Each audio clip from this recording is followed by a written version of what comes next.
Guys, welcome back ulit sa aking short video. So, tapos ko din sa snake din ko guys. Dito na naman ako sa restaurant. Kumain na ako guys sa restaurant. Tapos ko din guys, pumunta na naman ako dito sa tabing dagat. So, dito guys, pwede kang pumasok, pwede kang magpasyal. So, ayan guys. Yan. Dito ako naglakad-lakad. So, punta ako sa dulo guys. Alam nyo guys, sobrang init. Kaso lang, mahangin naman. Kaya bawi-bawi lang. Siyempre, kailangan pa rin maglagay ng sunscreen. Kailangan pa rin magsuot ng pang-protect sa ating ulo. Ano ba yun?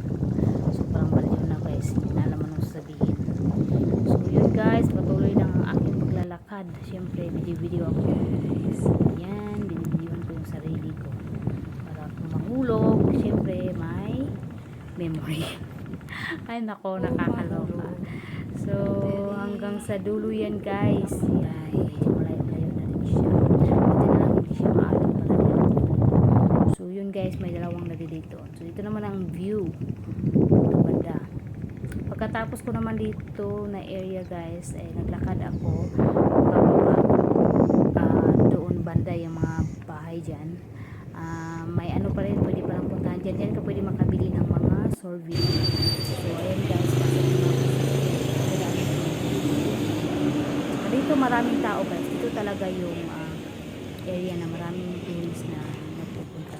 Tsaka pwede kang kumain, pwede kang bumili ng mga souvenirs. Ayan guys, maraming dito. So syempre bumili ako ng mga bag at iba pa. So yun guys. Pero bago yan ay pupunta muna ako sa dulo.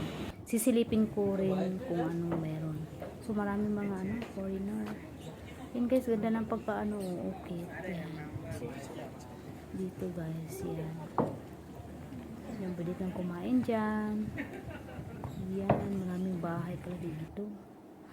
Diyan lang po nagtapos guys. Maraming salamat. God bless you all.